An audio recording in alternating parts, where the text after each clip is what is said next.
Welcome back to the Manor. Julian McBain here. And today I want to talk about introversion, actually, of all things. Because it's been on my mind for a little bit. This is something that I am. I'm actually quite introverted. In fact, on the big 5 personality traits, back in the old MBTI days, I'm an INTJ, but they have actually declared that to be not a great... It's a very imperfect measure. It has a lot of issues. I'm not sure about the mechanics of all that, but for those of you who like the MBTI things, the INTP or whatever, trait scale, because they'll often map it onto RPG classes and shit like that. It's a decent enough tool, but it's definitely imperfect. And so they replaced it with something called the Big 5 personality traits. And you can find tests for that for free online, just like the MBTI. In fact, I highly recommend it. But it's far more analytical and far less personality based, because the MBTI was meant to be as inoffensive as possible, which limits its utility as a tool. And I don't mean that, they should be out to offend a person because they're particularly introverted or extroverted or they're particularly agreeable. But there's a need to be frank when it comes to how your personality psychology works, and there's a need to be able to do that, and the MBTI failed at that rather drastically. So we're going to talk about introversion today. And but before we get started, if you're new to the channel, welcome to the Manor. Please take a moment and subscribe down below. We are on the road to 13 million subscribers, one subscription at a time, so make sure you subscribe. Also, please consider going to patreon.com/JulianMcBain if you want to support my work. If you do, you'll get exclusive content. And I'll be seeing about getting October's taken care of, before November, which was my screw-up in September. Sorry about that, guys. Anyway, let's get into it. So, introversion. So, for those of you who don't know, I am actually... So, the scale is not introversion versus extroversion. It's just extroversion. The only one of the traits that's inversible is emotional stability, which is also known as neuroticism, but they're inversed. So if you're high in neuroticism, you're low in emotional stability. If they're using the emotional stability scale, if you're high in emotional stability, you're low in neuroticism. They're the same scale, they just inverse each other. I don't know why that particular one is the only one they ever inverse. You could easily do it with introversion, extroversion. But that's just the way they do it. And I'm not the psychologist, so don't ask me. But I did want to talk about introversion for a bit, because as it happens, I'm in the 8th percentile for extroversion. That means I am extremely introverted. If we did invert the scale, I'd be in the 92nd percentile for introversion. Which means I'd probably be pretty okay on a space flight alone to Mars. Not entirely true, but you can see it from there. So what does it mean to be introverted? And there is a kind of a model that a lot of people I know that are in education and in psychology kind of use for it. It's simplified, it's oversimplified, but sometimes you need that. It's where you get your energy from. So if you're an extrovert, if you're high in extroversion, you get your energy from other people and being around other people. You are energized when you're in a group. You love to socialize. You're out there. You're doing things. You're partying. That's what an extrovert does. And the bigger the party, the better. And we don't know the reason for this. We really don't. Although being extroverted... Global! 111 pet. Thank you, Cyrene. It's been a hot minute since I've gotten a global. Generally speaking, extroverted people tend to have an easier go of it at jobs, because they can just deal with things all day long, people all day long. That's where they get their energy. They love to do it. Introverts, on the other hand, are exactly the opposite. We get our energy by being alone. And the more introverted you are, the smaller the number of people that can be in your circle. Not in your circle, but in your sphere, let's say. Your energy. I hate using the more esoteric crap for this, but there's a personal space, let's call it that.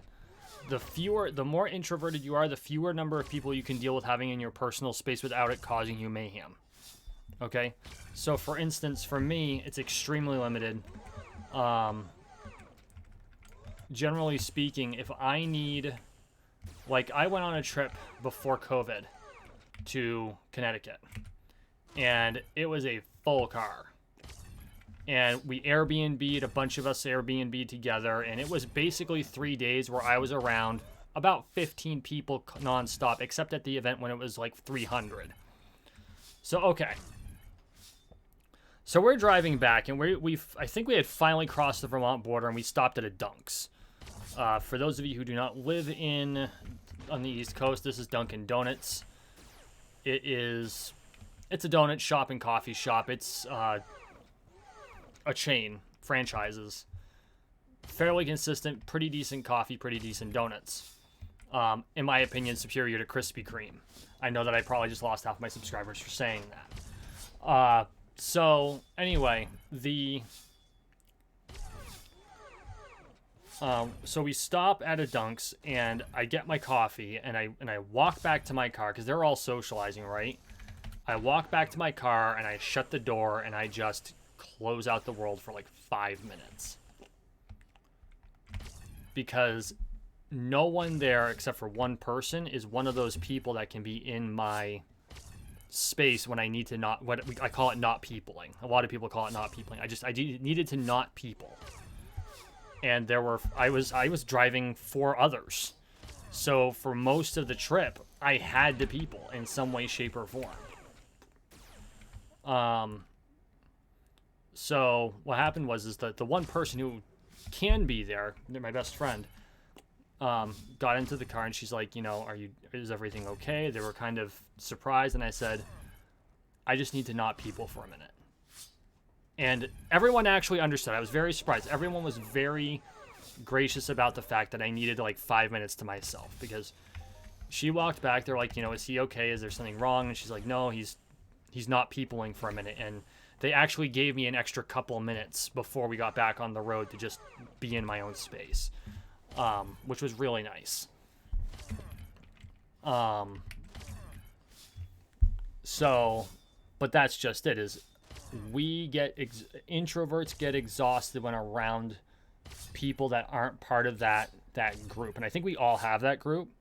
So for like me, my parents, my siblings, and my son, and my best friend are those that can be in that sphere when I need to not people. And even then, to a certain extent, my siblings, there's a limit. And I'll add to that any significant other I'm with at the time. So if I have a girlfriend, then she's included in that usually within 2 to 3 months of dating. And which is good, and that's actually not a huge amount of time, because that's 28 days builds a habit, but getting used to a person's energy takes longer.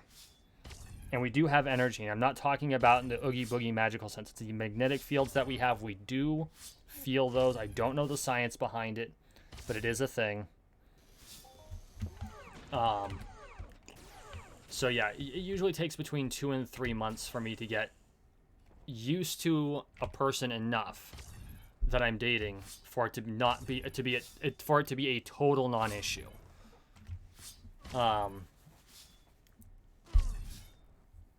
But once that happens, then they're included in the sphere as well. So, and beyond that, it's nothing personal. It's just the way it is. And I'm sure every introvert has their limits, and I'm sure that extroverts do too. But it's really curious, the phenomenon of introversion versus extroversion. Why is it some people get their energy from other people, whereas other people get their energy from being alone? And I don't really know why. Like, is it a circuit? Is it a psychological phenomenon? Does it have to do with nurture? Does it have to do with nature? Like, my whole family's introverted to one degree or another. My parents have had the same circle of friends for 30 years, and it ain't expanding. Not really, not too fast. And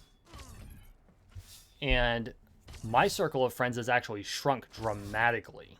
Like, the people I consider to be good friends has shrunk dramatically the older I've gotten. And I think I attribute that to events that happened in my adulthood. And part of that is because I had to leave my circle of friends when I went out west. And so basically I lost touch with everybody.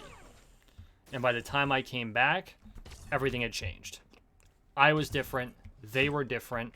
Not in bad ways. We all develop. But people change and they move on. And if you're not there to be there for those changes, you may not be able to... It may not be the same, if that makes any sense. So yeah, I've been really kind of thinking about this lately. It's like, what causes this? What causes, in particular, what causes introversion? Because that's what I have. And as I've already said, I've got an extreme case of it. 8th percentile of extroversion, 92nd percentile of introversion. So why am I so introverted? And if it's nurture, I would have to guess it's because in school I was the geek. Geeks, so today, geeks are like the heroes, you know. Marvel is, everyone watches it, right? Everyone watches Star Wars. Not everyone watches Star Trek. That's still a more niche group, but still, many more people watch Star Trek. Video games are prolific. They used to be very niche. When I was a kid, video games, except for certain ones, kids didn't play video games. They were jocks. They went out and played fucking baseball. They would play video games, but it wasn't the same. You know, I was one of the kids who wanted to be playing all the time. Big surprise, right? Here I am playing the grindiest fucking game on the planet. But I think it has to do with... Does it have to do with that? I don't know.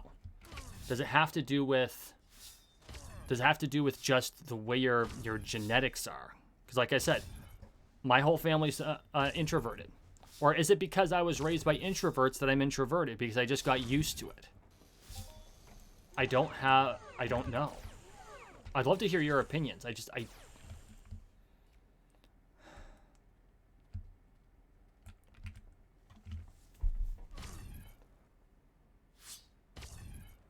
And here's the funny thing. As an introvert, I love to teach. And I've given lectures. Like college-level lectures. I only have an associate's degree. Figure that shit out. But I've given college-level lectures in my field. And I'm able to present to hundreds of people and not have a problem. But if you ask me to socialize with them, I run out of energy very, very quickly. I'll find myself in a corner. I'm the guy who plays with the cat or the dog. Okay? So how does that work? Because a lecture's a conversation. It is. But I think maybe it's because it's a one-sided conversation and you're almost universally presenting something you know cold. And for an introvert, socialization is not something we do easily. We're not presenting facts. We're not going into things. We're not even thinking out loud like I do on these. It's, you don't know what the other person's going to say. You don't know how they're going to react to what you're going to say. And more importantly, you don't know where they're going to steer the conversation. When you lecture, you're steering the conversation. So you're in control. And maybe that's it. Maybe it's a need for a certain amount of social control that introverts just desperately need in order to be comfortable. And that would make a certain amount of sense because there's so much in the world that we cannot control. And introverts not being able to express themselves very well in many circumstances oftentimes will find themselves out of control when around an extroverted person. Because the extroverted person's ready to go. They want to be in it, man. They're ready to go out there. They want to party. They're going to introduce you to all of their friends. And the introvert's going, oh my God, don't.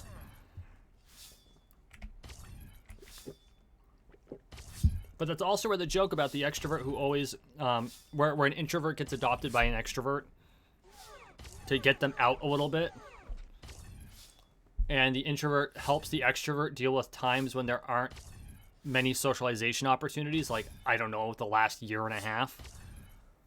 I honestly feel sorry for extroverts in the last year and a half. They must be suffering horrendously because the things that they like to do have been verboten. Whereas most introverts I know are just like, okay, whatever. Go back in and play more video games. Read a book. Pet my cat. So...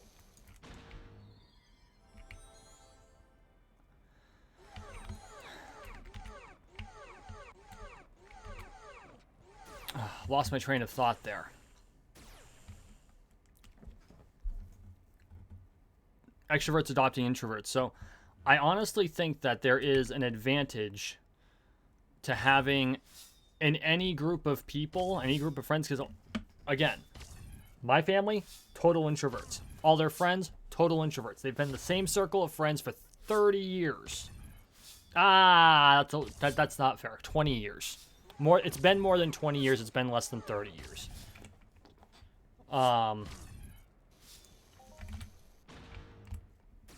So obviously there's a thing there. But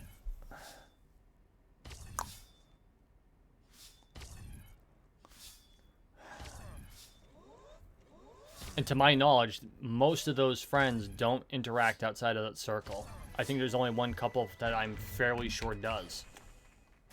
And it's mostly to do with, and actually my folks have begun interacting with them too, but it's just for trail riding on, I live in Vermont, so there's a large group of people that like to do four-wheeling. And we're not talking the ones that you stand astride, like a motorcycle, but with four wheels. We're talking side-by-side four-wheelers, and they go frickin' zooming through the woods. And they have a blast that they'll be gone for fucking 12 hours. But anyway, maybe that's it too. Certain niches will let you break out of that shell. Because, like, when I do my medieval events, there's hundreds of people there. But I can still take it. Even though I don't necessarily interact with most of the people, I often find myself in a corner, not really talking to folks. I'll back off, except for with my small circle of friends. Or the people I'm camping with, generally more accurately. The sum total will be, I can go to a camping event of 500 people. And I can deal with the camping event for most of the camping event without a problem. And I think it's because there's just enough methods to have just enough alone time to deal with it.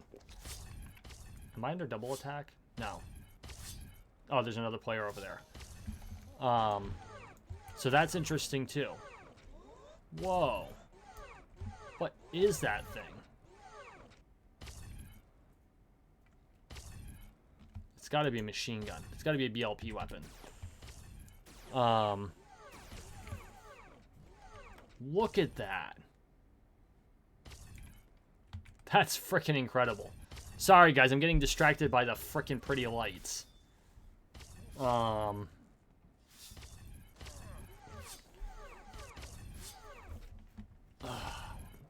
it, I lost my train of thought again. So yeah, it's not a so I guess what I'm trying to say is it's not a universal function. Just because you're introverted doesn't mean that you don't deal with any people. I think it's just certain people in certain contexts for a certain length of time. And I want to know why. I'm going to do more research into this, and I'll share my findings with you because I think it's really fascinating about how different we all are. And amazingly enough, a lot of the people who do shit like this are introverts. Who do these videos? Introverts. Some of your best sales closers. I've taken several courses from the Dan Locke School of Sales and Money Management, and it is, he goes, people think that you need to be an extrovert to be salespeople. He goes, no. He goes, my best closers are all introverts. He goes, you just need to know how to do it. And I think that's because, if I had to make a guess, introverts tend to focus. We hyper-focus. We focus on a single thing. We become subject matter experts, which is why if you get us on that subject, we have diarrhea of the mouth all day long. Like for me, generally it's finance. But I've also done a lot of research into psychology. And so I'm not an expert on psychology by any means, but I've had to explore it due to necessity, and so I like to talk about it. Like, introversion's a big one. I viewed an entire course on YouTube on it. It was 24 lectures. I learned a shitload. And I think that it's extremely interesting. And I think I need to learn more about it. And I'm going to try if I can locate. I also picked up Dr. Bean, which is it's continuing ed for medical doctors and nurses. They were running a special, like, lifetime subscription for $67. I'm like, okay, I'll bite. What the fuck? It's only $60, right? And they didn't have a lot on psychiatry, but I did take the ones that they had, the CME ones. And it was on depression. It was very fascinating. It got really deep into the subject of depression, which I hate to say is actually really depressing. I mean it, no joke, like, no pun intended.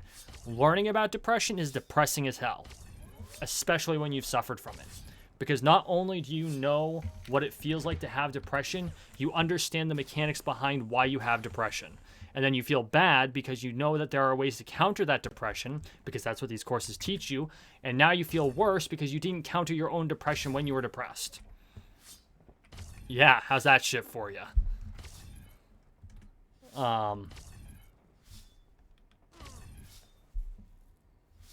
So yeah, no, I'm going to keep learning about this, and as I learn more about it, I'm going to share it with you. But I have found, I can't wrap my head around it. I can't, and it bugs me. It bugs me when I can't wrap my head around a subject. Oh, this is our friend the BLP guy. Ah, he has a minigun. Well, that explains it. It looks like he's taking over our hunting grounds for the moment, so I guess that'll be it for now. Thank you for watching. Thank you for listening. Please like, share, and subscribe down below. We are on the road to 13 million subscribers, one subscription at a time, so make sure you subscribe. And as always, I really appreciate the support, and we'll see you in the next one.